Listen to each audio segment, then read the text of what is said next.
The Virginia legislature is in uncharted waters, and the House is trying to send the Senate a life preserver. Yeah, right now, Virginia has no budget bill, and cities and school districts working on their own budgets are in limbo. Today, the House unanimously approved 2 new budget bills, but Senate Democrats have threatened to kill them again if they don't get what they want. We're extremely disappointed that our Democratic colleagues have chosen to put politics over policy and politics over people. Lieutenant Governor Bill Bolling and Senate Majority Leader Tommy Normant are calling on Virginians to call out their Democratic leaders. I am embarrassed for them.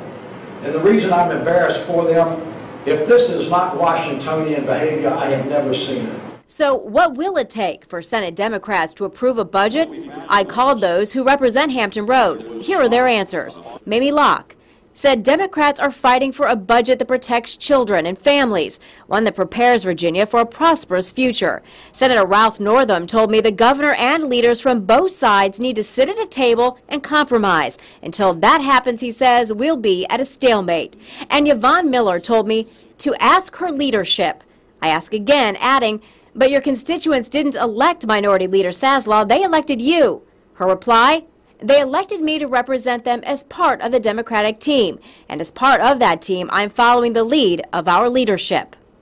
So I did call Majority Leader Saslaw's office. I'm still waiting to hear back. Now, what happens next? Everyone I talked to today said the same thing.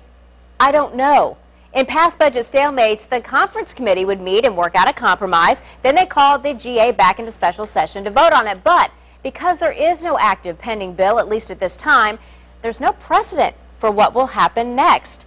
Meantime, cities and schools on Hampton Roads who depend on state dollars to operate are wondering where the ball is going to drop. Virginia Beach schools, which already are struggling to fund a budget, do not plan to quietly stand by and watch their legislators.